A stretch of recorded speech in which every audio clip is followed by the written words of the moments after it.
देर रात बेहद ही दुखद खबर आई।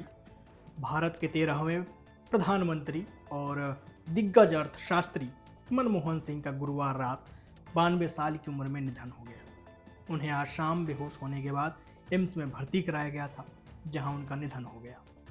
भारत को उदारीकरण की राह दिखाने वाले पूर्व प्रधानमंत्री का अर्थशास्त्री से लेकर पीएम तक का सफर बेहद शानदार रहा है। उनके कार्यकाल में भारत ने कई उपलब्धियां भी हासिल की। अपने मृदुभाषी और विनम्र स्वभाव के लिए जाने जाने वाले डॉक्टर मनमोहन सिंह अक्टूबर 1991 में पहली बार राज्यसभा के सदस्य बने थे। इसके बाद वे लगातार 6 बार उच्च सदन के सदस्य बने, लेकिन वे कभी लोकसभा से नहीं आ सके। 1999 में मनमोहन सिंह ने दक्षिणी दिल्ली लोकसभा सीट से लोकसभा का चुनाव तो लड़ा था, लेकिन भाजपा के विजय कुमार मल्होत्रा से हार गए थे। ये लोकसभा का पहला और आखिरी चुनाव उनके जीवन का था। उसके बाद वे कभी भी लोकसभा का चुनाव नहीं लड़े और 6 बार राज्यसभा से ही नॉमिनेट होते रहे। मनमोहन सिंह किन किन पदों पर रहे, उनका योगदान क्या था, वो भी बताता हूँ। डॉक्टर मनमोहन सिंह विदेश व्यापार मंत्रालय में आर्थिक सलाहकार, वित्त मंत्रालय में मुख्य आर्थिक सलाहकार और वित्त मंत्रालय के सचिव के रूप में कार्य किया है। उन्होंने 1976 से 1980 तक भारतीय रिजर्व बैंक के निदेशक और फिर 1982 से 1985 तक गवर्नर के रूप में भी कार्यरत थे।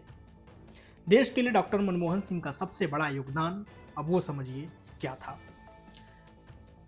अर्थशास्त्री के नाम से, यानी कि जो देश में आर्थिक स्थिति थी उसमें बड़ा सुधारक डॉक्टर मनमोहन सिंह को आज भी माना जाता है। वित्त मंत्री के रूप में आर्थिक सुधारों की शुरुआत करना है मनमोहन सिंह की सबसे बड़ी उपलब्धि थी। 1991 में भारत का अंतर्राष्ट्रीय व्यापार संतुलन निराशाजनक घाटे में चल रहा था।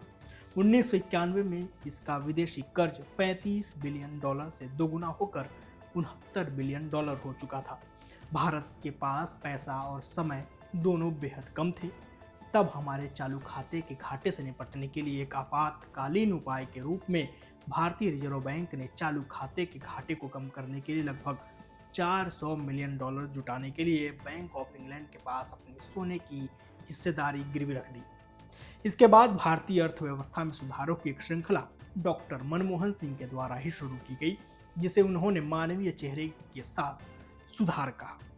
औद्योगिक नीति 1991 की शुरुआत के साथ लाइसेंस राज को भी खत्म करने की प्रस्ताव लिखी गई। इस संकट से उबरने के लिए मनमोहन सिंह ने इस बजट में भारतीय बाजार को विदेशी कंपनियों के लिए भी खोल दिया था। इस कदम से सरकार को चंद महीनों में ही पहली सफलता और बड़ी सफलता मिली, जब दिसंबर 1991 में भारत सरकार विदेशों में गिरवी रखा सोना छुड़वाकर आरबीआई को सौंपने में कामयाब रही। तो मनमोहन सिंह का जाना बेहद दुखद खबर है और देश में इस समय शोक की लहर है। बड़े नेता, प्रधानमंत्री से लेकर तमाम दिग्गज नेता श्रद्धांजलि अर्पित कर रहे हैं। एम्स में इस समय नेताओं के जुटने का सिलसिला शुरू हो चुका है और खबर ये भी है कि प्रधानमंत्री नरेंद्र मोदी भी एम्स पहुंच सकते हैं। स्वास्थ्य मंत्री, केंद्रीय स्वास्थ्य मंत्री जेपी नड्डा पहले से ही मौजूद हैं और बाकी कांग्रेस के बड़े तमाम नेता एम्स पहुंच रहे हैं। और ये देर शाम होते होते दुखद खबर, यानी कि नए साल की शुरुआत से कुछ दिन पहले ही मनमोहन सिंह का देहांत होना भारत की राजनीति में एक बड़ा दुखद खबर, और तमाम नेता श्रद्धांजलि अर्पित कर रहे हैं। तो वीडियो के आखिरी में मनमोहन सिंह को मैं भी श्रद्धांजलि अर्पित करता हूं। और मनमोहन सिंह की जो चीज़ें हैं, जो उनकी नीतियां थीं अर्थव्यवस्था को सुधारने में, वो उनका बड़ा योगदान भारत की अर्थव्यवस्था को मजबूत करने में, वो भारत के इतिहास में हमेशा याद रखा जाएगा। बाकी अपना और अपनों का बेहद ख्याल रखिएगा। शुक्रिया।